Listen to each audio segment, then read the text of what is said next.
Try this again.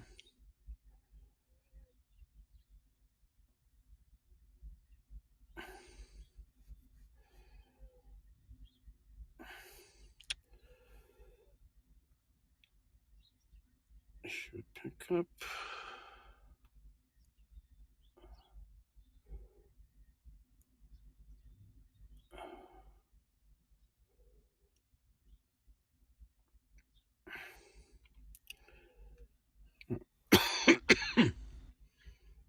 Come on, phone. Wasting time here.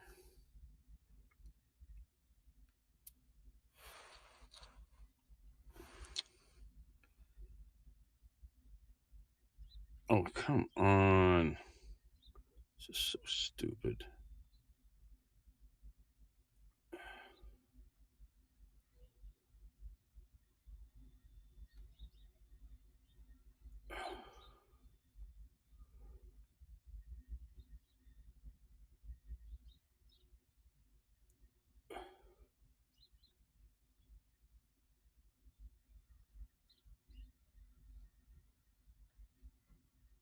Oh my gosh. What a waste of time here.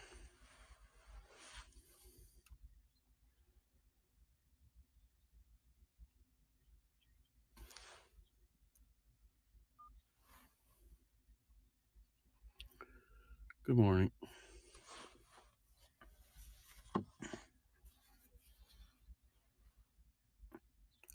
Hi, everybody.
Okay, off we go.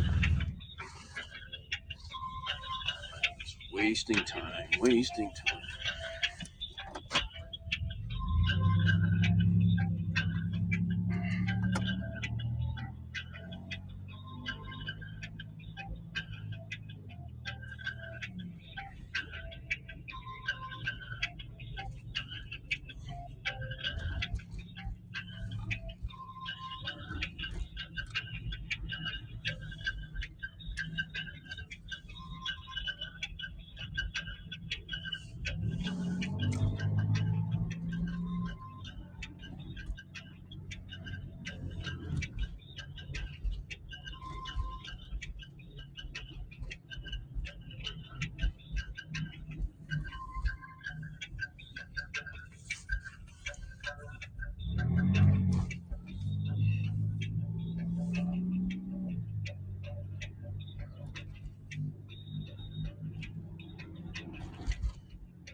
I'm going to get to my location before they answer the phone. It's ridiculous.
Can't even message this person because I can't start the trip because I'm on hold.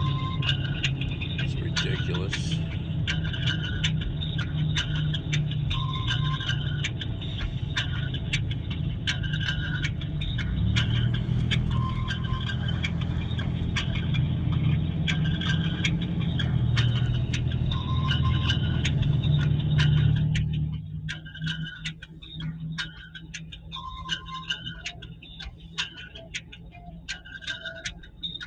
Oh, it worked.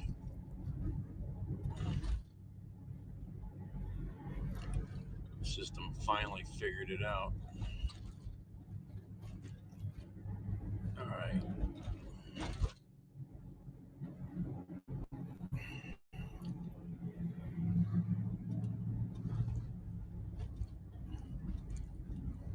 Good morning, Christopher. This is Daniel delivering your snowblower from Home Depot. Is anyone going to be there to receive it? Should be there in 5 minutes.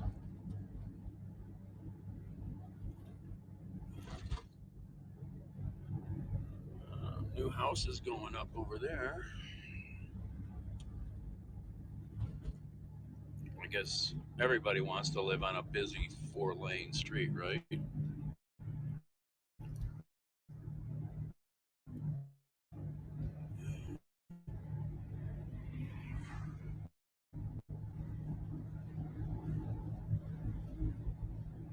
It was fun when I was a kid, not anymore. I want quiet at night. This gets pretty quiet at night, but it's still a very busy street during the day.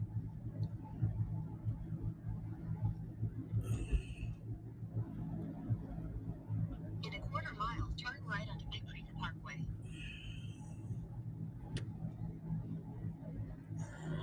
The gas station is still available for rent, huh?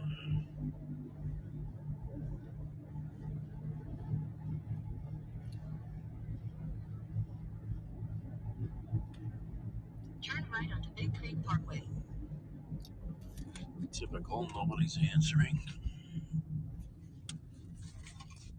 We still got the construction doing up there. Continue on Big Creek Parkway for half a mile.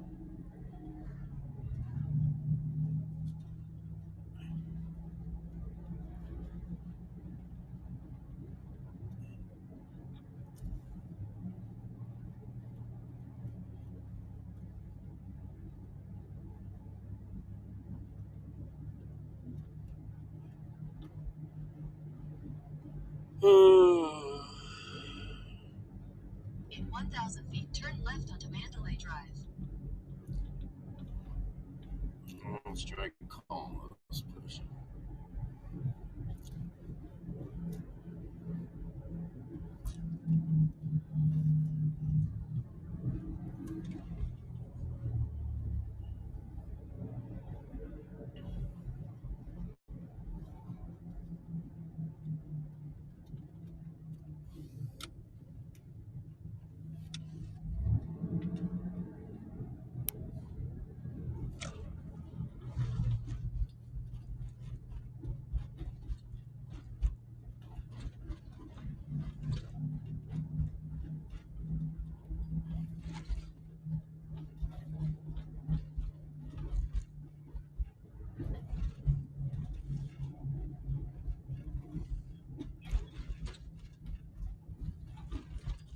Morning, this is Daniel delivering your snowblower from Home Depot. I'll be there in a couple of minutes. Will anybody be there to receive it or not?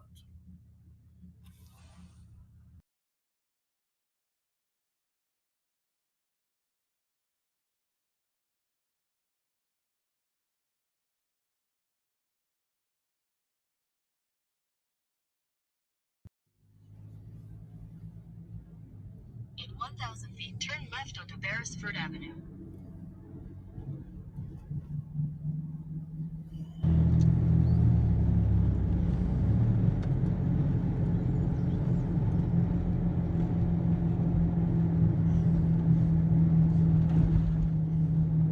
Turn left onto Beresford Avenue, then your destination will be on the right.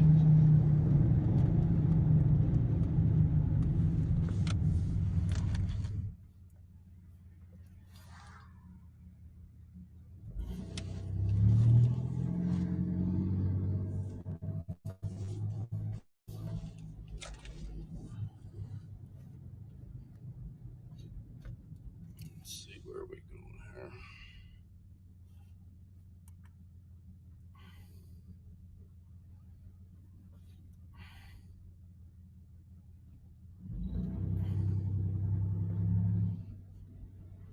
Your destination is on the right.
Second one this morning. First one I had to take back because there was nobody answering, and I don't knock on a door at 6:30 and wait there. I'll try to call and Yeah, we weren't sure if this was going to fit an SUV. Oh, yeah. It might have. Yeah, we'll put it right there. The other one was simple. I just put it on the front seat. Yeah. Take my picture. Okay. Yeah, we're hoping. I mean, it's weren't sure with this one or the other, the cheaper one, but the price of these batteries, figured it's nice to get that extra battery. Oh yeah, no, you have to have. I'm a power, so I mean I'm a contractor, so Okay. and Yeah, I got one of the 40-volt trimmers. oh, so you got more batteries. Yeah, so it's all yeah. part of the same I 40-volt borrowed family. this is a Ryobi. I borrowed my buddy's 40-volt trimmer, Okay. Yeah, and they're pretty powerful. pretty good. Yeah. For battery, I was pleasantly surprised.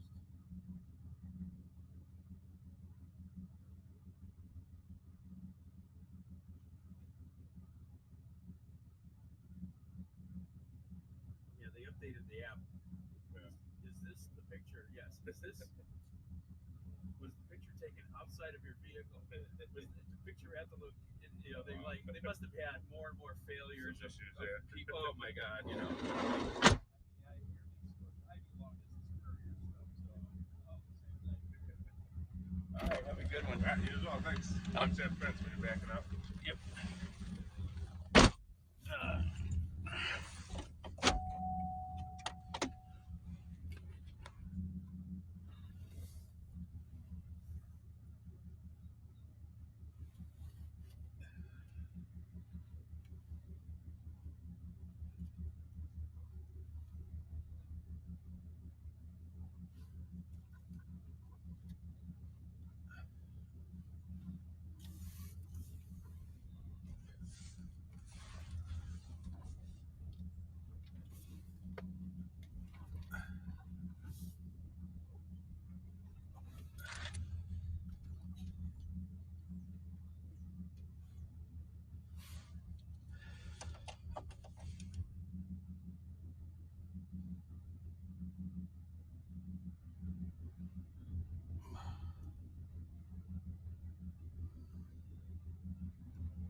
30 miles to Medina.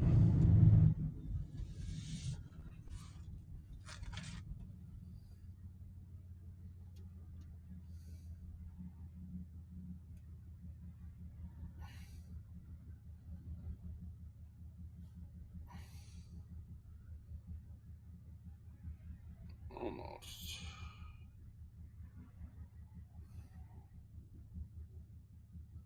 Oh, hello. Sorry.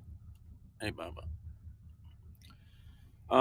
Well, that's some salt already on the ground, but yeah, it's gonna. Yeah, there's a little bit on the sidewalk there, little tiny bit on the grass. Yep, it's supposed to start snowing more.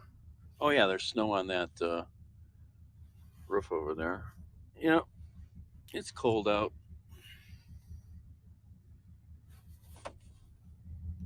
All right. Well, typical. I got two deliveries. Two deliveries. Yeah, I got two deliveries in. Or is it three? I lost track already. Did okay. Oh, sorry. Got a car behind me. I'm sitting here as usual, daydreaming.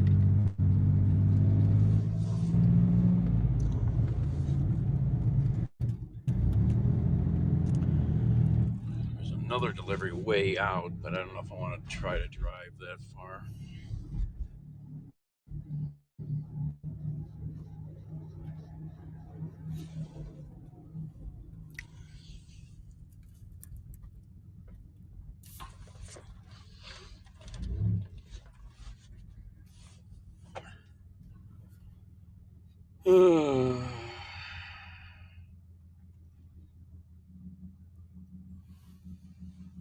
Yeah, 30 degrees.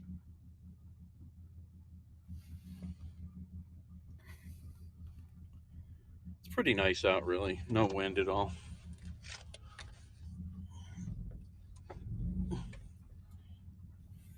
Oh, that's a big shop here. Wow.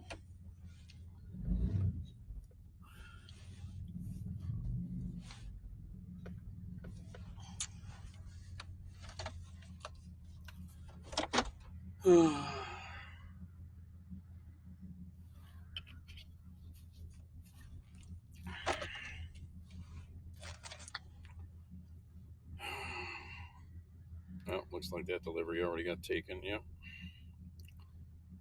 That was a good delivery, but it was way out in Medina.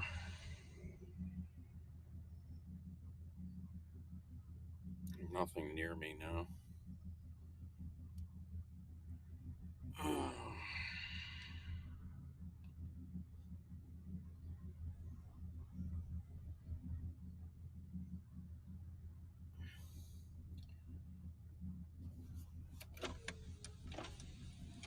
There's two snowmobiles this morning. Snow blowers. All right, what am I looking at here?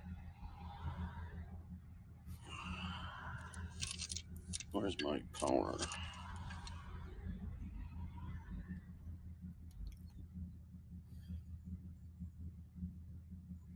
DoorDash. Not so good.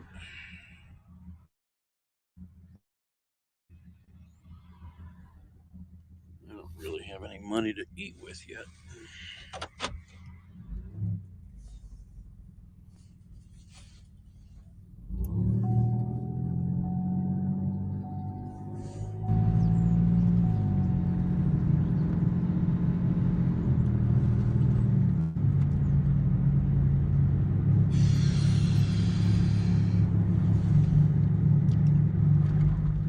Oh, I know what I need to do.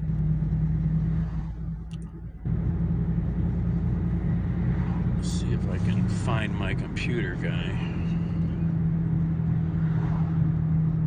Oh, there's the policeman. Running radar because it's 25.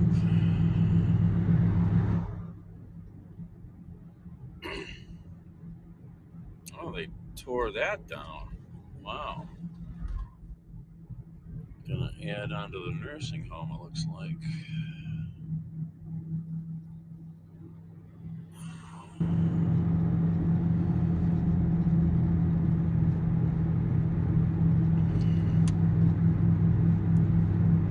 I need to see if we can go find the computer guy. Of course, I forgot to bring the computer.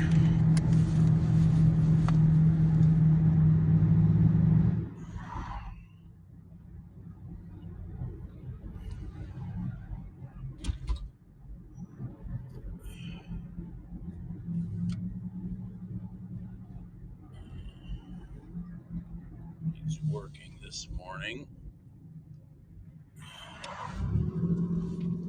Let's see if I can get him to crack this laptop open.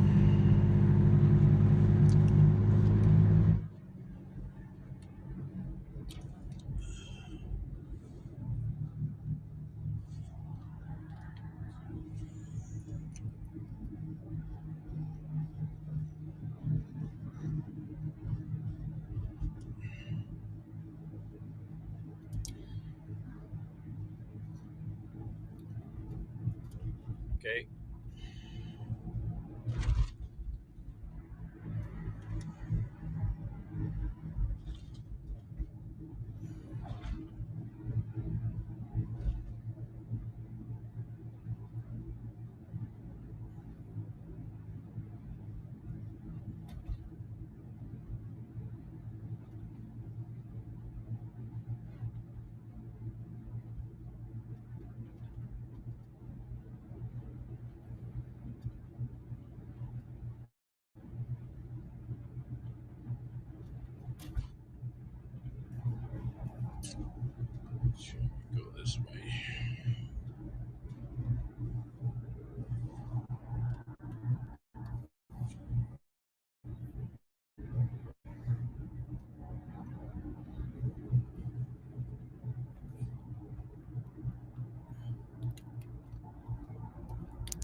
Free COVID testing.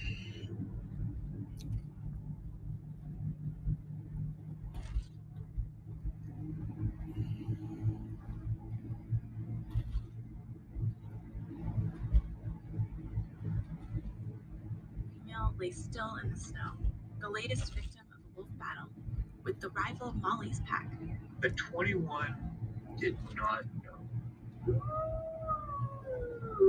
He spent the next 2 months going in a search pattern throughout his territory. As far as I could tell, acting like he was trying to find her. And he never did.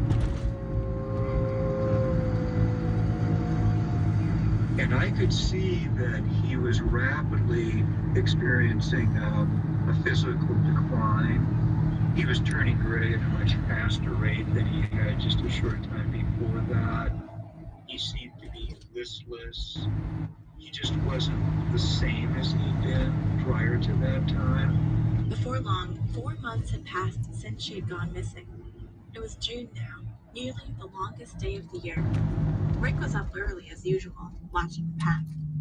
And some of the younger adults in the family had a few elk come into their meadow. The young druids eagerly gave chase, but I looked over at 21, and he just was lying there. He just had no energy left to join in that hunt. And that was the moment that I realized that this was really about it for 21, that this was so unlike him. And that was the last time I saw him. a month passed with no sign of what had happened to the old alpha male. Then, in mid-July, a grim discovery. An outfitter found wolf remains with a radio collar that had long since stopped working. Rick and a pack of other Wolf Project and park employees rode on horseback up to the meadow where he had been found. It had been a special rendezvous site for the Druid Alphas, a place to meet up. He decided to go one last place, way up in the mountains. One last place where there might be a chance of finding 42. She wasn't there, but a tree they'd marked together many times might have held a trace of her scent. He'd curled up and gone to sleep one last time in the shade of that tree, maybe dreaming of his long-lost love. Small Business Saturday. Shop local. Rick McIntyre's 2020 book is called The Reign of Wolf 21.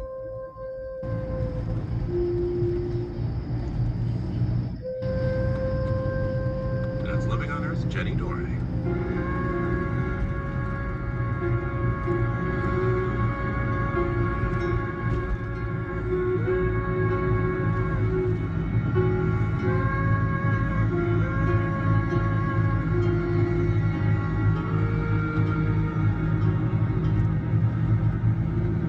Living on Earth is produced by the World Media Foundation. Our crew includes Naomi Ehrenberg, Wilma Beltran, Jenny Doré, Mark Seth Lender, Don Lyman, Ainsley O'Neill, Jake Rico, Jenny Santilli, Teresa Sheen, Gabrielle Burton, and Yolanda Omari. Tom Tiger engineered our show. Allison Lierstein composed our themes.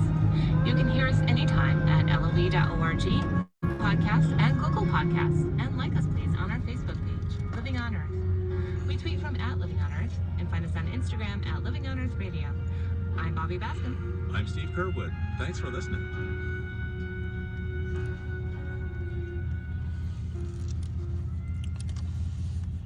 Funding for Living on Earth comes from you, our listeners, and from the University of Massachusetts Boston, in association with its School for the Environment, developing the next generation of environmental leaders, and from the Grantham Foundation for the Protection of the Environment, supporting strategic communications and collaboration in solving the world's most pressing environmental problems. PRX. You already listen to public radio, but what if public radio could listen back? It does on the NPR One app. Just download NPR One and choose your station as a home base. You get the same local, national, and international news that you love, plus titles, so you can keep up with what's happening around the world, whenever. Mark the stories you like and skip the ones you don't. When you listen, more gets to you. Download the NPR One app and listen to hand-picked stories based on what you like. If you have a vehicle that no longer works for you, put it to work for WCPN. Donate to unwanted car, truck, trailer, boat, or motorcycle. We'll take care of the paperwork, schedule the pickup, and you'll earn the tax deduction. Visit ideastream.org/car donation. WCPN is pleased to have Cuyahoga County Public Library as one of its valued community partners. You're listening to WCPN. IdeaStream.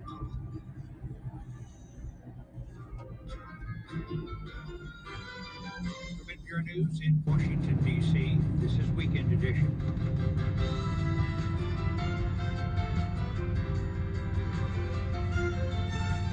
I'm Scott Simon. This hour, U.S. stock prices drop as a new COVID variant appears, Omicron.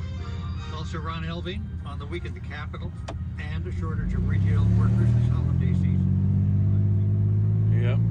This new variant is scaring the shit out of Europe.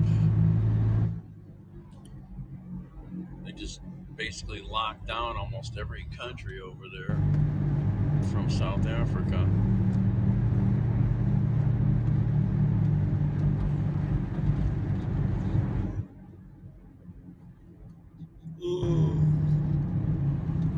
Well, at least I started taking my vitamins again.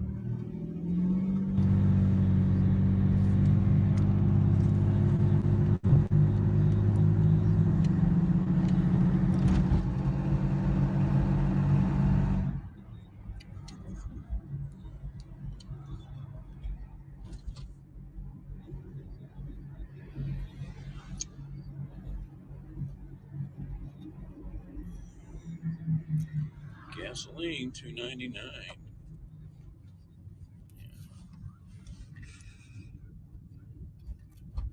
It only got a little over $3 here. Now it's come back down to $2.99.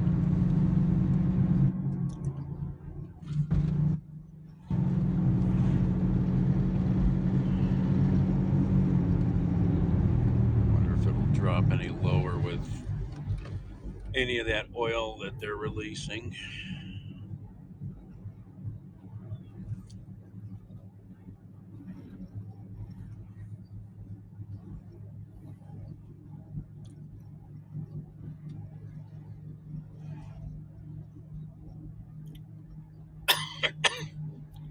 Oh yeah, caught another possum the other night.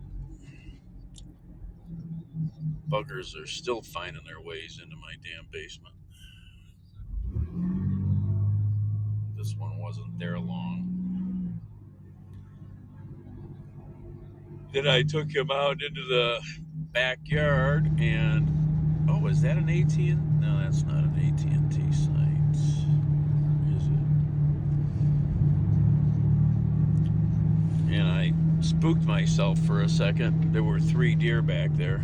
And the young one didn't even budge. I walked up within 10 feet of him. I think he would have completely approached me if I gave him the chance. He was not afraid.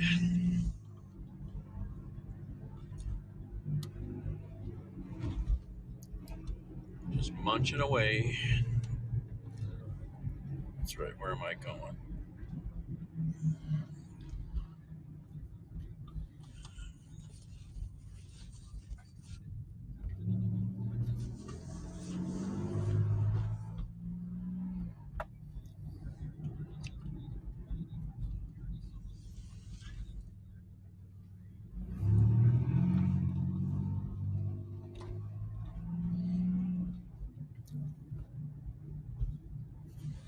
Black Friday shoppers, and word just says the suspects were able to flee during the chaos.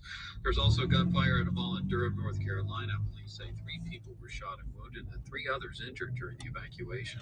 This is NPR. The Pulitzer Prize and Tony Award-winning Broadway songwriter Stephen Sondheim is being remembered this weekend for reshaping American musical theater. He died yesterday at his home in Connecticut, as Jeff London reports. He would have been the first to tell you he was a Broadway baby. I'm just a Broadway baby. The New York-born Sondheim was mentored by the legendary Oscar Hammerstein of Rodgers and Hammerstein fame, and in many ways exceeded the master, turning musicals from a lighthearted entertainment into a serious art form. Along the way, he picked up 11 Tony Awards and a Pulitzer Prize for his wide-ranging, adventurous shows, among them West Side Story with Leonard Bernstein, Sweeney Todd, Into the Woods, and Sunday in the Park with George. While his musicals were rarely commercial hits, in his later years he went from a cult figure to a cultural icon. For NPR News, I'm Jeff London in New York. A strong storm that has blown through the UK is being blamed for at least 2 deaths. The storm brought winds of nearly 100 miles per hour and hit the north of England, Scotland, and Northern Ireland especially hard. Tens of thousands remain without power. Western Washington State is expecting another round of storms associated with what are known as atmospheric rivers. National Weather Service has posted flood watches for the region this weekend, including for Bellingham and the greater Seattle area. Forecasters say the storms could bring up to 3 inches of rain in some areas hit by damage. 100-mile-an-hour winds. Yowza. I'm Giles Snyder. This is NPR News. Support for NPR comes Be from right back. NPR stations. Other We'll contributors go see include the the computer George Lucas guy. Educational Foundation, creator of Edutopia. For 30 years, committed to advancing educational innovations and research that improves pre-K to 12 learning. More at edutopia.org. Support for IdeaStream Public Media is provided by Wyatt Works Plumbing, now offering non-invasive underground pipe repair, a trenchless procedure using UV technology to rehabilitate drain systems without digging large trenches in the yard. More information at wyattworks.com. NPR News and this public radio station keep you in the know. Listen at work, wherever you're working. Just ask your smart speaker to play NPR to stay connected at home. And choose WCPN as your station.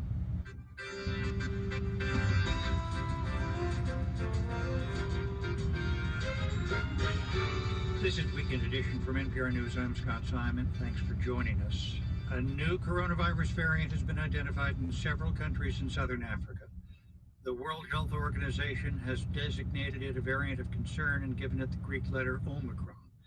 Many countries, including the U.S., will start to restrict travel from South Africa and other countries in the region. NPR health correspondent Ritu Chatterjee joins us now. Thanks for being with us. Hi, Scott. What have scientists discovered at this point about Omicron that has them so openly worried? So it's still early days, but there are several red flags. One, the variant's detection coincided with a steep increase in cases in South Africa. And in just less than 2 weeks, it's dominating all infections there. About 75% of cases are now caused by Omicron. And preliminary evidence suggests it also has a higher risk of reinfection. So if you've gotten infected once, the chances that you might be infected again may be higher with this one. So the WHO says the variant may have some advantages over other variants. And as you said, South Africa seems to have been hit early by the new variant, but as well, it has been detected in other countries, hasn't it? That's right, and I should add that the CDC put out a statement last night saying that this variant hasn't been detected in the US yet, but it's already been found in Botswana, Israel, Belgium, and Hong Kong. And scientists have been looking closely at Omicron's mutations to understand why it's spreading so fast. The WHO's Dr. Maria Van Kerkhove spoke at a press conference yesterday. This variant has a large number of mutations, and some of these mutations have some worrying characteristics. So some mutations that the variant has can make it more contagious, some can make the virus more effective at infecting cells. But what we don't know yet is how all those mutations work together to change, say, how the virus is spreading, how sick it can make you if you get infected, and very importantly, how it interacts with vaccines. And top scientists in the world are taking it very seriously and trying to answer those questions. What does the World Health Organization suggest the countries do in the meantime? So they're asking countries to amp up surveillance of the virus so we can have a better picture of where the variant is, how it's behaving. It's asking countries to do more testing. The variant can be detected using the currently available PCR tests, which is good. It's also asking countries to share data with the agency as well as with each other through publicly available databases so scientists worldwide can study it and so we can get quickly get a handle on the variant. The WHO's Dr. Van Kerkhove reminded individuals that existing public health measures remain important for preventing the virus's spread and also to keep new variants from emerging. What's really important as an individual is to lower your exposure. These proven public health measures have never been more important. Distancing, wearing of a mask, making sure that it's over your nose and mouth with clean hands, making sure you avoid crowded spaces, be in rooms where there's good ventilation. And of course, getting vaccinated because we know vaccines work well against Delta, which is still the predominant variant worldwide. NPR health correspondent Ritu Chatterjee, thanks so much for being with us. Thanks, Scott. We turn now to Washington, D.C., where a House committee continues to investigate the January 6th on the Capitol, and also, as we just heard, that new COVID variant to worry about. NPR's Ron Elving joins us. Ron, thanks so much for being with us. Good to be with you, Scott. And let's begin with that latest from the Democratic-led House Select Committee. More subpoenas of Trump allies, including Roger Stone and InfoWars founder Alex Jones. They are continuing to widen the circle of involvement, going after some rather notorious individuals, people with checkered pasts, court histories. You mentioned Alex Jones, the radio provocateur. This is the guy who said the school massacre at Sandy Hook was a media hoax. He was there on January 6th, and Roger Stone, convicted of lying to the FBI, but then pardoned by Trump as he left office. They're also going deep inside the White House, pursuing Mark Meadows, the last of Trump's four chiefs of staff, and that serves to link one cast of characters with the other, and signals just how lengthy and extensive these hearings are likely to be. An NPR Marist poll Wednesday showed President Biden at his lowest approval rating to date, 42%. Much of that blamed on the economy and inflation. And despite the fact he got the huge infrastructure bill passed and jobless claims are at a 52-year low. Yeah, we should note there are polls with Biden still lower, even under 40%. But this is the lowest we've seen him in NPR's Marist poll, and that's a useful benchmark. Bear in mind, 42% was the average for former President Trump over his 4 years in office. So let's wait, see where Biden goes from here. You mentioned the jobless claims and other good economic news, way more than the president's detractors want to acknowledge, and perhaps more than most news consumers realize. Scary headlines, bad news, they make stronger clickbait than anything else. And when you are the president, you are target number one. So it's also fair to say that in the last dozen years, we've been accustomed to presidents with strong, dynamic personalities. And Biden does not dominate the national stage or even the political scene in Washington the way Trump and Obama did. We hear people say he needs better messaging, but a lot of the message comes from his own remarkably low-key and low-profile approach to the job. Yesterday, the administration announced some steps to try to safeguard against the new COVID variant Omicron. New travel restrictions start Monday. Could we be looking at the question returning of mask and vaccine mandates? Restrictions have become political flashpoints in the United States, even where people are unvaccinated and getting seriously sick. We're seeing Republicans in some states trying to make it easier to skirt vaccination requirements. That's going to be highly counterproductive behavior if we're facing new threats or new variants on new fronts. But I must ask, are Republicans who control many state houses and almost equal numbers in Congress, offering any of their own solutions. Which way we to don't go? expect that from a party out of power. But given how closely the parties are divided in Congress and how close they are to being in power, the Republicans, people are going to be asking what they'd do if they got the chance.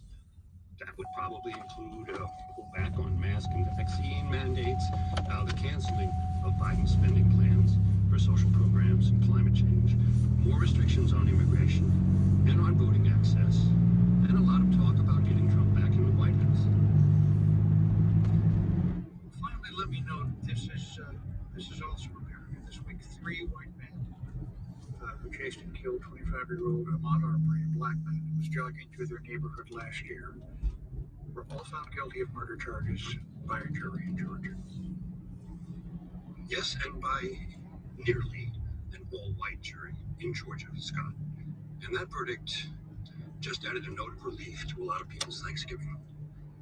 NPR senior editor and correspondent Ron Helbing. Ron, thanks so much for being with us. Thank you, Scott. We must believe in spring. Anybody see that crazy ass domestic violence murder in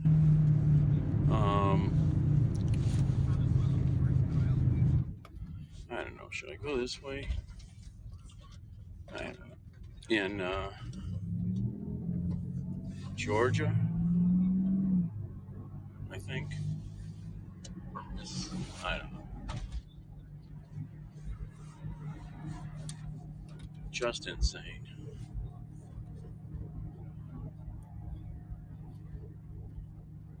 People are crazy.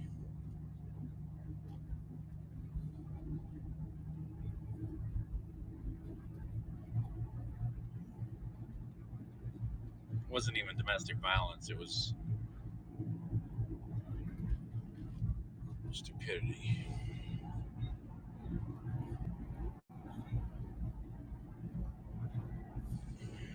Over these months, with so many locked down and loneliness and isolation, I have thought of his words from that show's Being Alive. Alone is alone, not alive. Those of us who love Stephen Sondheim have carried his lyrics along in our minds as if he'd somehow used his black wing pencil to excavate words from our own hearts. I cannot think of my wife without feeling what Tony sings to Maria in West Side Story. I saw you, and the world went away.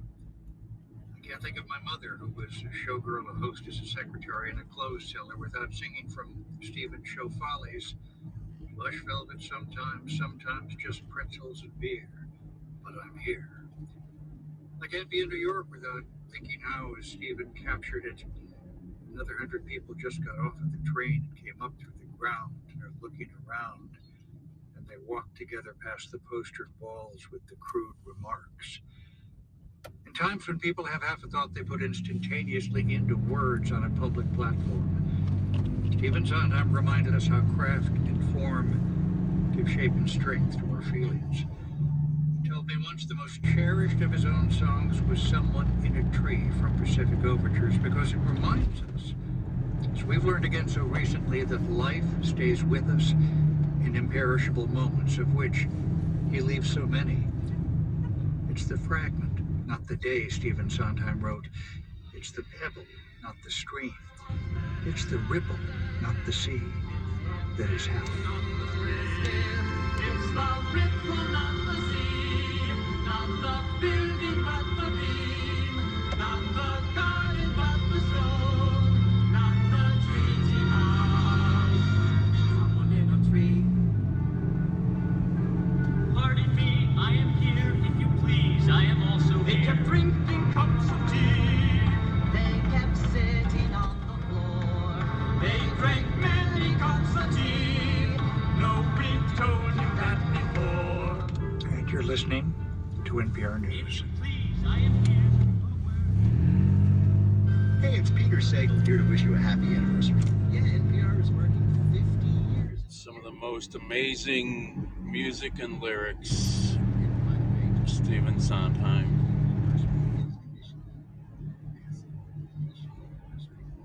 What a legacy. Truly American art. We are 90.3 WC. Truly American. Support for Idea Stream Public Media is provided by Breakthrough Public Schools in Cleveland, serving 3,600 scholars and 2,100 alumni. The 11th annual in-person Breakthrough Bash on January 29th will honor retired CEO Alan Roskamp. Learn more at breakthroughschools.org. Northeast Ohio Coalition for the Homeless. Oh yeah, maybe I could get a Wendy's dollar breakfast sandwich.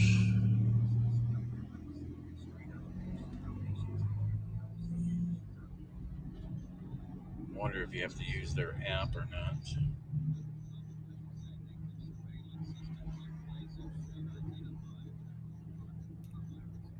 $1 about all I can afford this morning.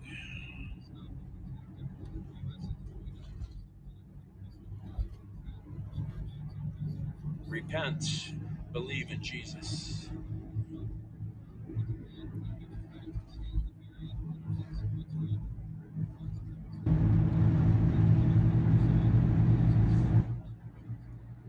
All right, I'll bring you guys back now.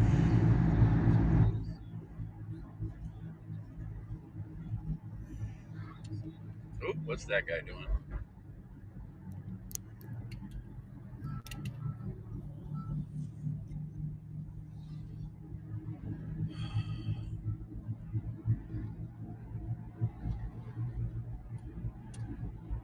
Over to the east side. Oh, hey Sean, how you doing?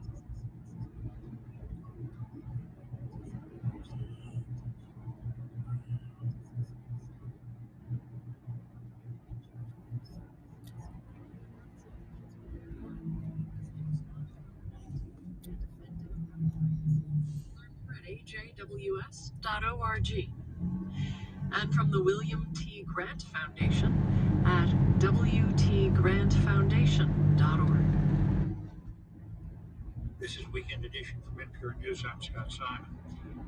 The pandemic hit Wall Street again Friday. The Dow Jones Industrial Average dropped more than 900 points after the World Health Organization's worrisome statement about the new Omicron variant. NPR's David Gura joins us. David, thanks for being with us. Thanks, Scott. Worst day for the Dow all year on Friday. And that's not the only indication investors are just a little shaken, is it? No, the Dow sell-off was the most dramatic, Scott, and the index ended the day down about 2.5% after what was a really volatile day of trading. But all the major indexes dropped by more than 2% each, and while U.S. markets started to fall right after the opening bell in New York. Hello? Yes.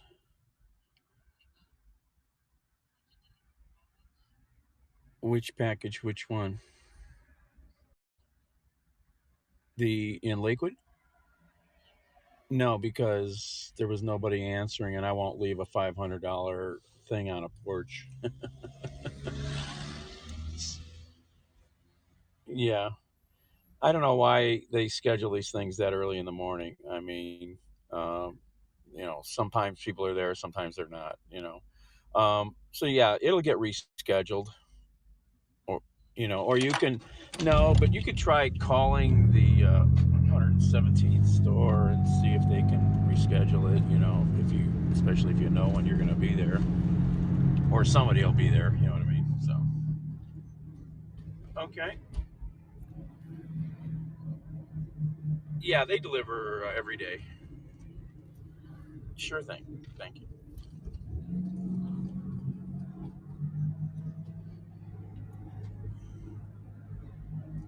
Right. Right.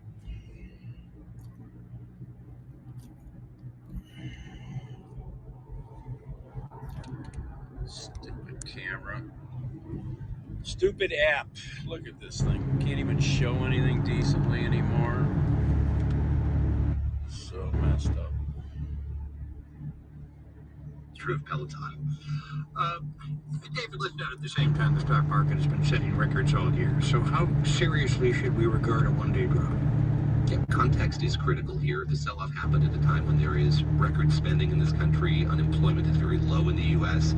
The economy is in many ways much stronger than it has been when we faced new concerns about COVID-19 before. And on top of that, right before...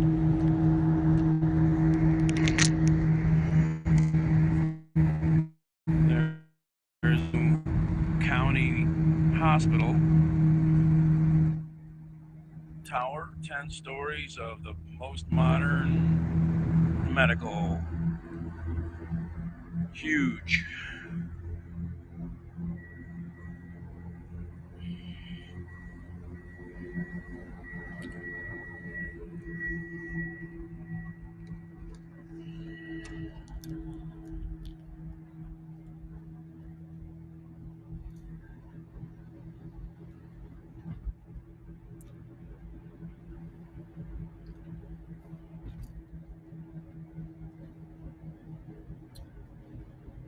Well, hopefully my computer dude is still doing stuff.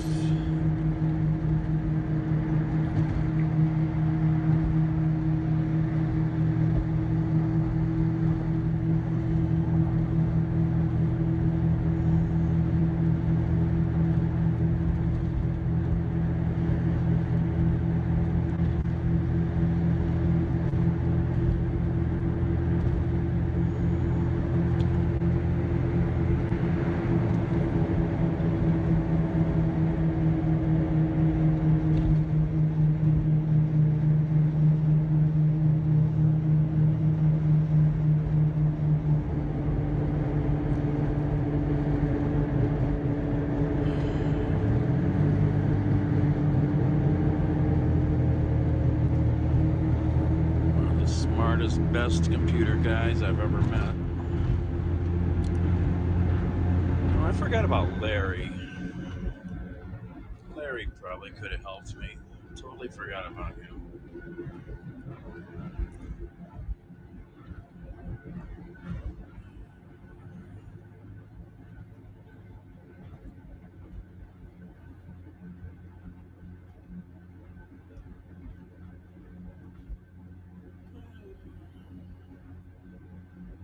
Traffic's still pretty quiet out.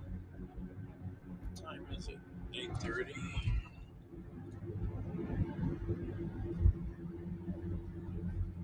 Oh, they're making steel this morning. Smokestacks are pouring.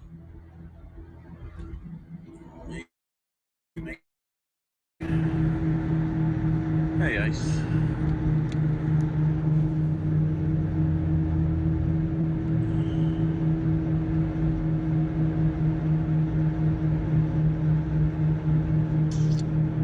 Let's see. Should I go this way? I guess I could have gone that way.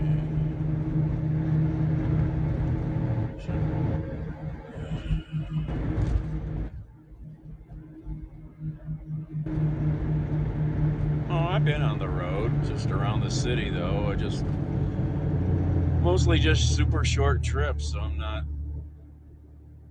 going live. Not worth the effort.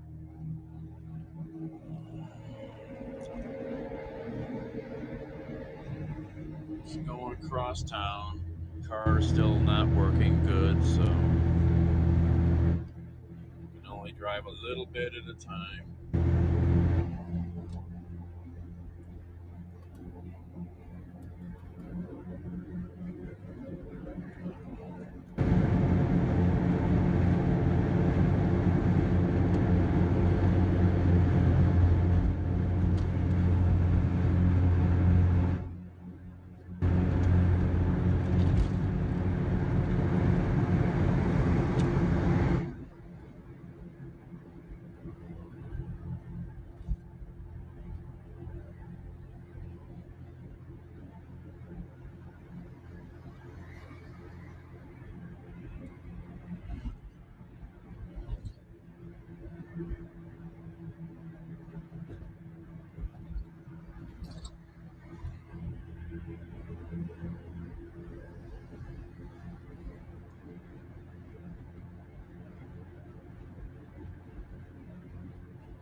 6 deliveries. That's not worth it.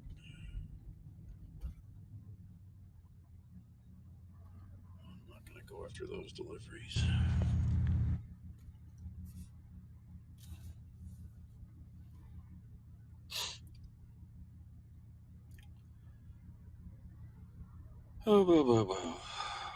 Are the world's two most populous countries and share a more than 2,000-mile border, and they have fought wars over it in the past, with skirmishes breaking out just 2 summers ago. Tensions have been high, especially in India's Chinese community. NPR's Lauren Freyer sends this postcard from India's largest Chinatown in the eastern city of Kolkata. And this is something veg Szechuan. It says on that is spicy, very, very spicy. Susan Yi runs a popular cafe on a Kolkata street lined with Chinese lanterns. There are black and white portraits on the wall. Grandfather, grandmother. Of her Chinese grandparents who came to India in the early 20th century. Susan grew up speaking Cantonese and Hindi and English and Bengali. We celebrate Chinese festival. We celebrate Indian festival also. And Christmas, New Year, we also celebrate. It's typical for this city once known as Calcutta, India's colonial capital, a trading hub that for centuries attracted immigrants and was shaped by them.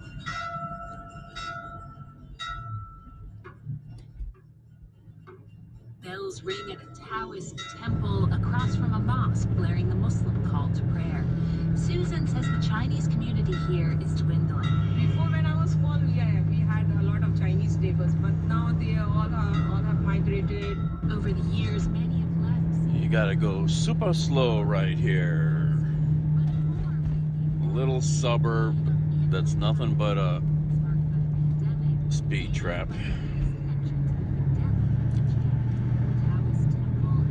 25, and you better be doing pretty close to that.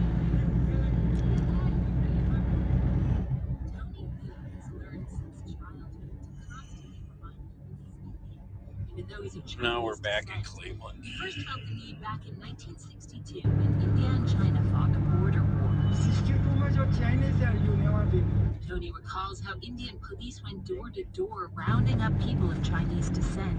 His teacher was arrested, so were the parents of a classmate. They were shipped off to detention camps in northern India. Fast forward to last year, and Tony feared history was repeating itself. Clashes broke out on the India-China border. 20 Indian soldiers were killed. There was lots of public anger. The Indian government banned Chinese-owned apps, including TikTok. TV footage at the time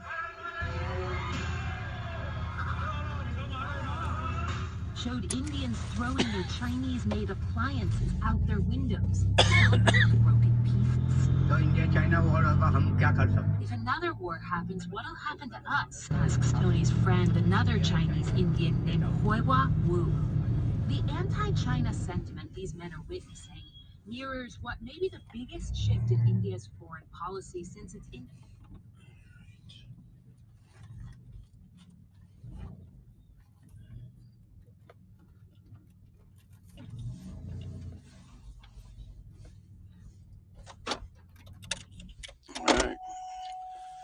All right, I'm gonna hang up.